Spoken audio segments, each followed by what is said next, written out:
Good morning. It's 64 degrees and sunny in Costa Mesa, California. The turtle is sunning himself in the backyard, and the clothes are on the line, and everything is beautiful on Garden Lane in Costa Mesa, City of the Arts, where face masks are mandatory for everybody who walks out the door. And today we're on chapter. It's true. Uh, Today we're on chapter 24, part 3. Never share a fiend with a friend, or the curse of Belial. So hope you're settled in and happy, or at least settled in. I need to point out that everything related to the project seemed to carry with it demonic, even dangerous baggage. This is not to say that things didn't go well. On the contrary, things seemingly went very well indeed. For example, we needed an artist, a cartoonist who could translate Matt's text to storyboard cells. To retain such a talent for 6 to 10 month term could understandably be very expensive. We started our quest in Laguna Beach, talking with the owners of various studios and galleries. As we expected, there was no shortage of talent, but none of it affordable.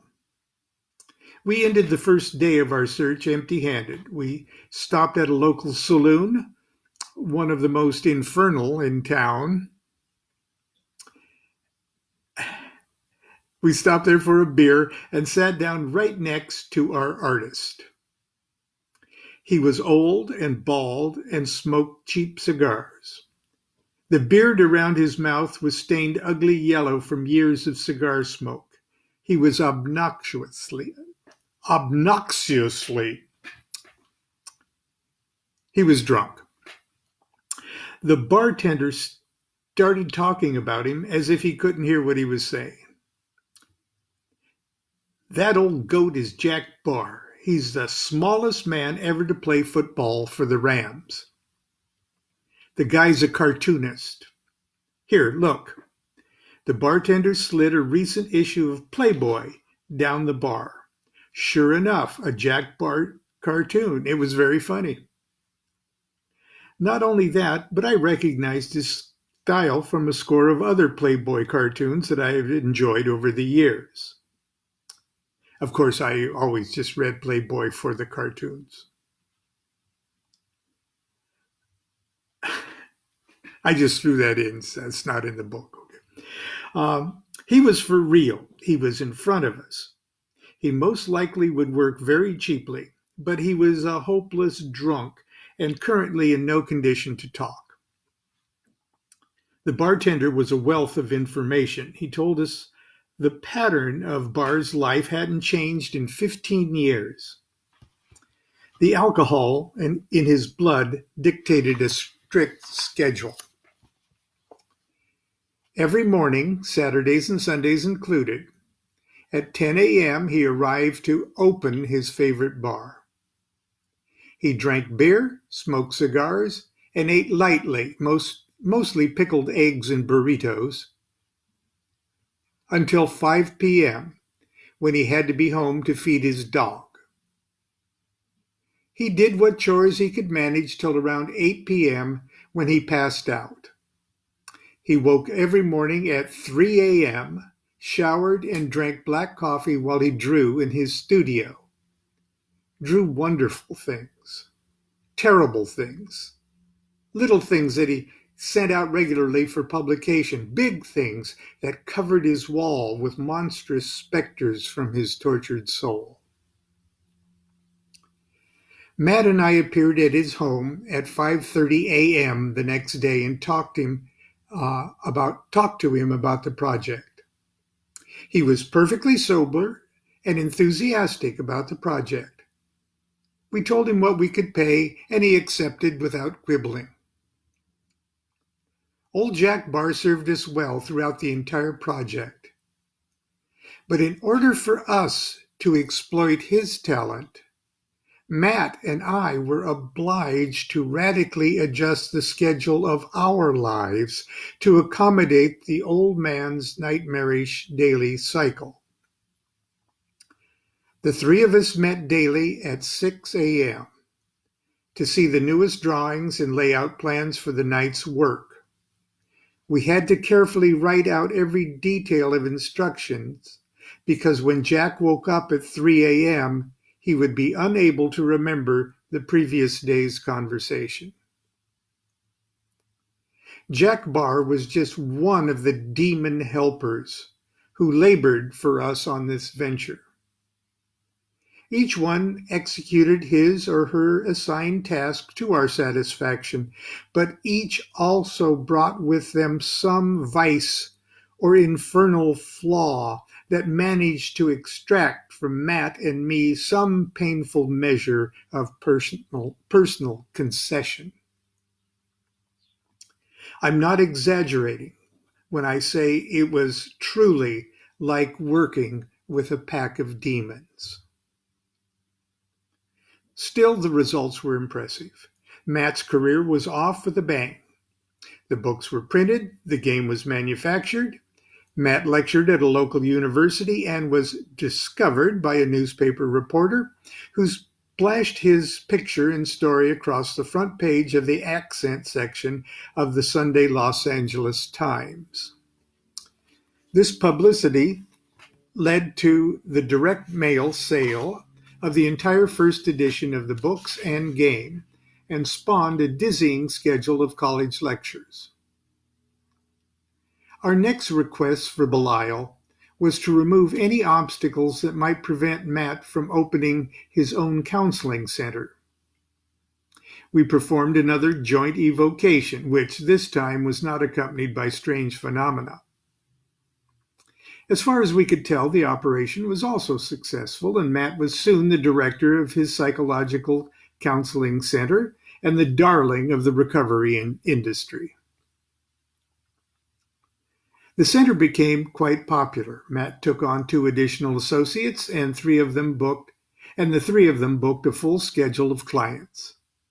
Matt also facilitated groups in the evening and held weekend intensive. The money was good. My job was done.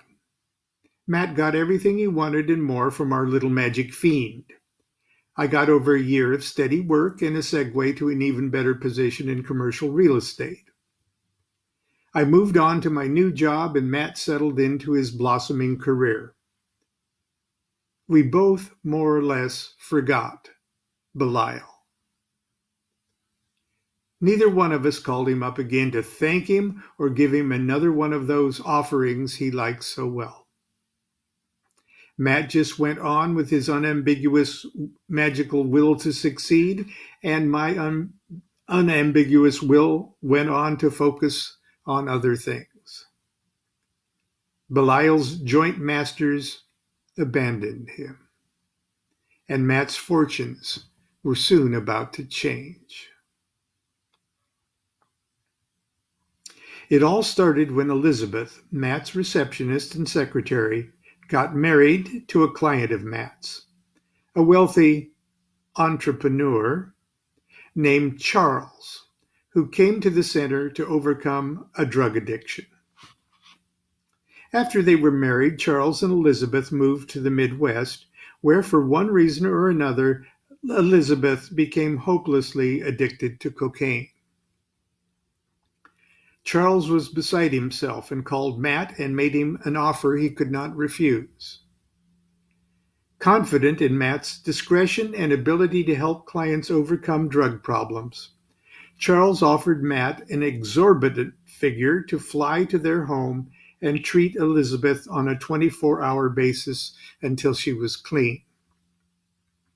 He also paid for all lost client fees Matt would incur while he was away. Matt accepted. The treatment took 5 weeks, during which time Charles confided in Matt the nature of his business. In keeping with the theme of this chapter, I need only say that Charles was a creature of the underworld, and Matt had unwittingly become one of his minions. Predictably, Charles paid Matt in cash. Cash that Matt put in his briefcase for the return flight home. A briefcase that was opened by airport officials in the Midwest. Airport officials that had questions. Questions that Matt could not answer. In all likelihood, the authorities realized that Matt was more or less an innocent acquaintance of Charles, who was in the wrong place at the wrong time, carrying a large amount of questionable cash. Nevertheless, they mistakenly believed Matt could give them some useful information concerning Charles' operation, and in order to pressure him to cooperate, they arrested him on a number of charges, none of which included the charges of stupidity and ill-placed loyalty. Bail and subsequent legal fees devastated Matt's finances. He lost his house to foreclosure. As the home loan was the original object of the magical operation, I called Matt and told him that it was clear that Belial had turned against the game plan and urged we exorcise him from our lives. He agreed. I conjured Belial one last time and gave him license to depart and dismissed him from my service. I then burned his paper seal and sanded his sign from the copper medallion. I drove to Matt's new home on the beach, and together we performed a brief exorcism. Instead of sanding down his copper medallion, Matt wanted to destroy it by casting it into the sea, where it would quickly corrupt in the salt water. We stepped to the water's edge. Matt hurled it with a mighty sweep, and it shot out to sea like a tiny flying saucer.